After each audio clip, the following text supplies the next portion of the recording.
नमस्कार. आजच्या भागामध्ये आपण बघूया. इथे अर्जुन आता सायलीला म्हणत असतो, की तन्वी जे काही बोलली तसं काही नाही आहे. तेव्हा सायली म्हणते, "अच्छा, म्हणजे तुमचं आणि प्रियाचं रात्रीचं भेटायचं ठरलं होतं, म्हणून मी इथे आल्यानंतर तुम्ही चेहरा वाईट केला होतात ना?" तेव्हा अर्जुन म्हणतो, "नाही, नाही. तुम्हाला बघून मी चेहरा वाईट केला नव्हता. तुम्ही आलात तर मला छानच वाटलं. मला असं वाटलं होतं, की तन्वी बाहेर आली म्हणून मी आधीच चेहरा वाईट केला होता." तेव्हा इथे सायली म्हणते, तुम्ही माझ्याबरोबर पुन्हा खोटं बोलताय. आधीच तुम्ही प्रियाबरोबर गोष्टी ठरवता, प्लॅनिंग करता भेटायचं वगैरे आणि मी विचारल्यानंतर तुम्ही माझ्याबरोबर खोटंसुद्धा बोलता. तेव्हा इथे अर्जुन म्हणतो, तुमचा हाच प्रॉब्लेम आहे. म्हणजे तुम्हाला काही सांगायला गेलं ना, की तुम्हाला समोरच्या माणसाचं ऐकूनच घ्यायचं नसतं. ती तन्वी येऊन इथे काय बोलली, तर लगेच तुम्ही तिच्या बोलण्यावरती विश्वास ठेवलात आणि मी तुम्हाला जेन्युइनली काहीतरी सांगण्याचा प्रयत्न करतोय, तर तुम्ही माझ्या बोलण्यावरती विश्वास ठेवणार नाही. लगेच तुम्ही मला 4 गोष्टी अजून ऐकवणार. तेव्हा इथे सायली आता रडायला लागते. अर्जुन म्हणतो, "मिसेस सायली, आता तुम्ही का रडताय?" तेव्हा इथे सायली काही न बोलता जाऊन आता आपल्या जागेवरती झोपते. तेव्हा इथे सायली रडत असते. अर्जुन म्हणत असतो, "तुम्ही नाही असं करता. तुम्हाला माहिती झालंय, की तुम्ही रडायला लागल्यानंतर मी काही बोलत नाही. मी लगेच गप्प बसतो. म्हणून तुम्ही लगेच रडायला लागता आणि मला काही बोलू देत नाही. पण एक गोष्ट लक्षात ठेवा, तुम्ही नेहमी मलाच वाटेल तसं बोलता. मी काहीच बोलत नाही तुम्हाला. आता तुम्हाला झोपायचं ना शांतपणे, झोपा तुम्ही. मला काहीच बोलायचं नाही आहे तुमच्याबरोबर. Good night." आता इथे अर्जुन आपल्या मनामध्ये म्हणतो, की नेहमी या मलाच बोलत असताना वाटेल ते, आता मी यांच्याबरोबर बोलायला जाणार नाही. यांची समजूतसुद्धा काढणार नाही.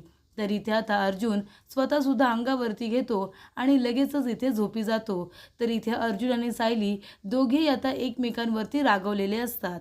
त्यानंतर इथे सकाळी सायली नेहमीप्रमाणे प्रतिमाला चहा घेऊन येते आणि म्हणते, की "प्रतिमा, त्या हे घ्या, चहा घ्या. तुम्ही नाश्ता करायला सगळ्यांबरोबर बाहेरच येता का?" तेव्हा इथे प्रतिमा म्हणते, "नाही, नको." तेव्हा सायली म्हणते, "बरं ठीक आहे, मी तुमचा नाश्ता आहे ना तुमच्या रूममध्येच घेऊन येते." तेव्हा इथे सायली म्हणते, "तुम्ही जर सगळ्यांबरोबर बाहेर आलात असतात तर सगळ्यांना बरं वाटलं असतं." तेव्हा इथे लगेचच प्रतिमा म्हणते, "नाही, नको." तेव्हा इथे सायली तिला आग्रह करत नाही, म्हणते, "ठीक आहे, मी तुमचा नाश्ता तुमच्या रूममध्ये घेऊन येते."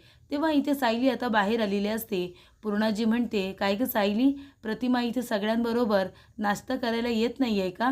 तेव्हा इथे सायली म्हणते, "नाही पूर्णाजी, त्या म्हणाल्या की मी रूममध्येच नाश्ता करेन. मी त्यांचा नाश्ता त्यांच्या रूममध्ये घेऊन जाते." तेव्हा इथे पूर्णाजी म्हणते, "बरं ठीक आहे." त्यानंतर इथे आता प्रियासुद्धा आळस देतच आलेली असते नाश्ता करायला. तेव्हा ती आल्या आल्या विचारते, "विमल, आज नाश्त्यामध्ये काय आहे गं?" तेव्हा विमल म्हणते, की "आज उपमा आहे, मी तुम्हाला वाढते." तेव्हा कल्पना म्हणते, "काय गं तन्वी, आज तू खूप उशिरा उठलीस का?" तेव्हा प्रिया म्हणते, "हो ना गं कल्पना मामी, काय करू मी? मला आहे ना रात्री झोपच आली नाही. सतत माझ्या आईचा विचार मनामध्ये चालू होता. माझ्या आईला व्यवस्थित झोप लागली असेल ना, ती व्यवस्थित झोपली असेल ना, म्हणून मी 2-3 वेळा तिच्या रूममध्ये बघायलासुद्धा गेले आणि तेव्हा काळजीपोटी मला झोपच आली नाही आणि माझी झोपसुद्धा पूर्ण झाली नाही. तुटली ना झोप माझी, म्हणून मी जरा उशिरा उठले." तेव्हा इथे रविराज काका म्हणतात, की "तन्वी बाळा, प्रतिमा तुला जवळसुद्धा घेत नाही. तुला मुलगी म्हणून तुझ्या डोक्यावरून हातसुद्धा फिरवत नाही. पण तरीसुद्धा तुझ्या मनामध्ये किती काळजी आहे तिच्याबद्दल, हे बघून बरं वाटलं." तेव्हा प्रिया म्हणत असते, "बाबा, शेवटीला आईचेच गुण माझ्यामध्ये उतरलेत ना, मग तिला जशी सगळ्यांची काळजी आहे, तशी मलासुद्धा असणारच. कधी एकदा ती बरी होते असं मला झालंय." तेव्हा प्रताप काका म्हणतात, "तन्वी बाळा, काळजी करू नको. एक दिवशी प्रतिमा पूर्वीसारखी होईल आणि तिला सगळं काही आठवायला लागेल." तेव्हा इथे आता प्रिया आपल्या मनामध्ये म्हणत असते, "ए औषधवाल्या, अरे कोण वाट बघते तिची बरं व्हायची? ती जर बरी झाली ना, तर आमच्या सगळ्यांसाठी प्रॉब्लेम क्रिएट होऊ शकतो. तर ती नाही बरी झाली ना, तर जास्त बरं होईल." असं प्रिया आपल्या मनामध्ये म्हणते. तेवढ्यात आता अर्जुन नाश्ता करायला येतो. तेव्हा इथे सायली आणि अर्जुन एकमेकांजवळ बोलायला जाणारच असतात. तेवढ्यातच अर्जुन मनामध्ये म्हणतो, की "नाही, आता मी सायलीला बघून इथे मेल्ट होणार नाही आहे. मी रागवणार आहे त्यांच्यावरती. त्यांनासुद्धा कळायला हवं, की त्या विनाकारण माझ्याजवळ वाद घालत असतात, माझ्यावरती रागवत असतात." तेव्हा इथे अर्जुन आता काही न बोलता खाली बसतो. तेव्हा सायली म्हणते, तुम्हाला उपमा देऊ की तुम्हाला तुमचा सँडविच बनवू? तेव्हा इथे अर्जुन आता चैतन्याला विचारतो की आपली मेहतांबरोबर मीटिंग कधीची ठरली? तेव्हा इथे सगळेजण एकमेकांच्या तोंडाकडे बघायला लागतात. सायली अर्जुनला काहीतरी विचारते आणि अर्जुन चैतन्याला प्रश्न विचारतोय. तेव्हा चैतन्य म्हणतो की अर्जुन, अरे सायली वहिनी तुला काहीतरी विचारते. तेव्हा अर्जुन म्हणतो, मी तुला काहीतरी विचारतोय, त्या प्रश्नाचं आधी उत्तर दे. तेव्हा इथे कल्पना आता अर्जुनकडे बघायलाच लागते. तेव्हा इथे सायली म्हणते, मग तुम्हाला काही नको आहे तर कॉफी तरी देऊ का? तेव्हा इथे अर्जुन मात्र गप्पच असतो. तेव्हा सायली आपल्या मनामध्ये म्हणते, अच्छा, म्हणजे काल रात्रीचा राग हे अजून मनामध्ये धरून बसले तर. तेव्हा इथे अर्जुन आपल्या पुढ्यातली प्लेट आता नीट करतो. तेव्हा सायली त्याच्यामध्ये त्याला नाश्ता करण्यासाठी उपमा देते. तेव्हा इथे अर्जुनला सायली विचारते, कॉफी देऊ का? अर्जुन म्हणतो, नाही नको आहे मला कॉफी. तेव्हा अश्विन म्हणत असतो, अरे बाप रे, दादा चक्क वहिनीच्या हाताच्या कॉफीला नाही म्हणतोय, म्हणजे सूर्य पश्चिमेला उगवलेला दिसतोय. तेव्हा इथे अस्मिता म्हणत असते, भांडले असतील ना दोघंजणं, या सायलीला काय भांडल्याशिवाय तिची सकाळच होत नाही. तेव्हा इथे कल्पना म्हणते, आणि तू सुद्धा टोमणा मारल्याशिवाय किंवा वाद घातल्याशिवाय तुझी सुद्धा सकाळ काही होतच नाही. तेव्हा इथे अस्मिताला आता तोंडावरतीच कल्पनाने पाडलेली असते. त्यानंतर इथे पूर्णाजी म्हणते की अस्मिता, अगं नवरा बायकोमध्ये ही छोटी मोठी भांडणं होतातच आणि त्यालाच तर प्रेम म्हणतात ना. त्या दोघांचं किती प्रेम आहे एकमेकांवरती आपल्याला काही माहिती नाही आहे का? तेव्हा इथे प्रिया आपल्या मनामध्ये म्हणत असते, डोंगलाचं प्रेम आहे एकमेकांवरती, अर्जुनचं फक्त आता माझ्यावरती प्रेम आहे. तर इथे रविराज काका म्हणतात, बरं ठीक आहे, माझा नाश्ता झाला आहे, माझं जरा एक काम आहे, मी करून आलोच. तेव्हा इथे प्रिया म्हणत असते, बाबा कुठे जात आहे तुम्ही? तेव्हा प्रताप काका म्हणतात, तन्वी बाळा, अगं बाहेर जाणाऱ्या माणसाला असं विचारायचं नसतं की कुठे जात आहे तुम्ही. तेव्हा प्रिया म्हणते, नाही बाबा, म्हणजे मला असं विचारायचं नव्हतं, सॉरी खरं तर, पण घरामध्ये राहून तरी मी काय करू? आई माझ्याजवळ बोलत नाही आणि तुम्ही घरामध्ये नसताना मला एकटं वाटतं. त्यापेक्षा मी एक काम करते, तुमच्याबरोबर मी सुद्धा बाहेर येते, तुम्ही जिथे जाताय तिथे मला सुद्धा घेऊन जा, म्हणजे मला कंटाळा तरी येणार नाही. तेव्हा रविराज काका म्हणतात की मला मान्य आहे तन्वी बाळा की प्रतिमा तुझ्याजवळ बोलत नाही, ती तुला जवळ येऊ देत नाही, पण घरामध्ये अजून खूप माणसं आहेत ना, सगळी आपलीच माणसं आहेत, त्यांच्याबरोबर बोल, त्यांच्याबरोबर बस ना, मी माझं काम झालं की लगेच परत येतोय. तेव्हा अस्मिता म्हणते, नाहीतर काय, काय गं, आम्ही आहोत ना सगळेजणं, आणि तन्वी तू काय लहान आहेस का लगेच बाबांबरोबर बाहेर जायला? तेव्हा इथे प्रिया म्हणते, बरं ठीक आहे बाबा, मी घरीच थांबते, तुम्ही या जाऊन. तेव्हा इथे आता प्रताप काका गेल्यानंतर इथे प्रिया लगेचच आपला फोन घेते आणि तिथून निघून जाते. तेव्हा इथे सायली म्हणते, मी सुद्धा प्रतिमा आत्यांना नाश्ता देऊन येते. तेव्हा इथे अर्जुन सायलीकडेच बघत असतो. त्यानंतर इथे प्रिया आता नागराजला फोन करते आणि म्हणत असते की तुम्हाला एक बातमी सांगायची आहे. नागराज म्हणत असतो की सांग सांग, काहीतरी चांगली बातमी सांग. तेव्हा प्रिया म्हणते, चांगली बातमी मी कुठून सांगणार आहे? तुम्हाला माहिती आहे का, तुमचा भाऊ किल्लेदार आहे ना, सकाळ सकाळ कुठेतरी बाहेर गेला आहे. आता तो जर सिटी हॉस्पिटलला गेला आणि जर तिथे जाऊन त्या सुनीताला भेटला ना, तर काय होईल तुम्हाला माहिती आहे ना. तेव्हा तुम्ही एक काम करा, सिटी हॉस्पिटलला जा आणि त्या सुनीताच्या तोंडावरती थोडे पैसे मारा आणि तिला गप्प राहायला सांगा.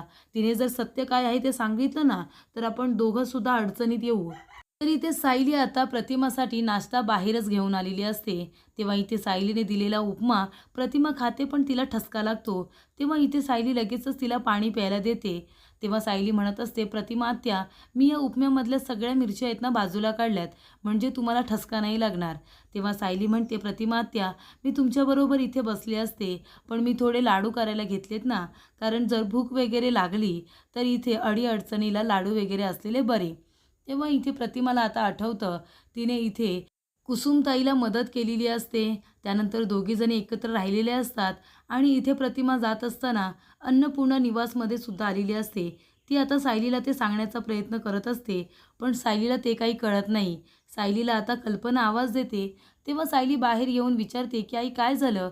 तेव्हा इथे कल्पना म्हणते, सायली तुला माहिती आहे का, माझी सून आहे ना सायली, तिने अजून नाश्तासुद्धा केलेला नाही आहे. तेव्हा सायली म्हणते, आई मी यांचा डबा भरून घेते आणि मग नाश्ता करायला बसते. तेव्हा कल्पना म्हणते, ठीक आहे, पण आठवणीने नाश्ता करून घे. तेव्हा इथे सायली आता डबे भरत असताना अर्जुन म्हणतो, ठीक आहे आम्ही निघतो. तेव्हा सायली म्हणते, थांबा, डबे घेऊन जा, आणि ती दोघांचे डबे आता हातामध्ये देते आणि सायली म्हणते, हे घ्या. अर्जुन म्हणतो, हे काय? सायली म्हणते सकाळपासून तुमचा घसा खवखवतोय, मला माहिती आहे तुम्ही काही स्वतःकडे लक्ष देणार नाही. तेव्हा हे गरम पाणी दिले, गरम पाणी मध्ये मध्ये पीत राहा. आणि चैतन्य सर यांना आता AC लावू देऊ नका, नाहीतर हिमालय करून ठेवतील रूममध्ये. आधीच त्यांचा घसा खवखवतोय, त्यांनी जर AC लावला ना तर तुम्ही बंद करा. तेव्हा चैतन्य म्हणतो अर्थात अर्थात. तेव्हा इथे सायली म्हणते आणि तुम्ही जरा यांची काळजी घ्या. चैतन्य पुन्हा म्हणतो अर्थात अर्थात. तेव्हा सायली म्हणते आणि मध्ये मध्ये गरम पाण्याच्या गुरळ्यासुद्धा करा, म्हणजे तुम्हाला बरं वाटेल. आणि वेळेवरती जेवून घ्या. तेव्हा इथे सायली आता तिथून गेल्यानंतर अर्जुन चैतन्याला म्हणतो बघितलंस ना सायली माझी किती काळजी घेते. तेव्हा चैतन्य म्हणतो अर्थात. तेव्हा अर्जुन म्हणतो हे काय अर्थात अर्थात लावलेस, जा बरं पुढे आलोच मी. तेव्हा अर्जुन येतो आणि सायलीला म्हणत असतो की मला गरम पाणी दिल्याबद्दल आणि मला इन्स्ट्रक्शन दिल्याबद्दल, माझी एवढी काळजी घेतल्याबद्दल खरंच थँक्यू. आणि मला अजून एक गोष्ट तुम्हाला सांगायची आहे, मला फक्त या जगामध्ये तुमच्याच हातची कॉफी आवडते. तेव्हा सायली लगेचच हसायला लागते. अर्जुन म्हणतो म्हणजे तुमचा राग गेलाय ना आता. तेव्हा सायली म्हणते पण तुम्ही पुन्हा माझ्याबरोबर खोटं बोलायचं नाही, प्रियाबद्दल जे काही असेल ते मला सांगायचं. तेव्हा अर्जुन म्हणतो नक्की, आपली एक टीम आहे ना. तेव्हा इथे अर्जुन तिला बाय करून ऑफिसला जातो. तर इथे नागराज आलेला असतो सिटी हॉस्पिटलमध्ये सुनीताला भेटायला. तेव्हा तिथे रविराज काकासुद्धा आलेले असतात आणि सुनीताजवळ बोलत असतात. तेव्हा नागराज म्हणतो हा दादा इथे काय करतोय, जर या सुनीताने सांगितलं ना मी आणि प्रियानेच ती डेड बॉडी मॅनेज केली होती आणि तिला खोटे रिपोर्ट बनवायला सांगितले होते, तर आमचं काही खरं नाही. तर इथे सायली आता लाडू बनवायची तयार करत असते. ती आता सारण भाजून घेत असते. तेव्हा इथे प्रतिमाला त्या सारणाचा वास येतो आणि तिला खूपच जास्त छान वाटतं. तेव्हा ती आता हळूच बाहेर येते आणि इकडे तिकडे बघत असते. तेव्हा तिला कुणीच दिसत नाही. सायली म्हणते प्रतिमा आत्या तुम्हाला काही हवंय का, या ना इकडे या. तेव्हा प्रतिमा म्हणते नाही नको.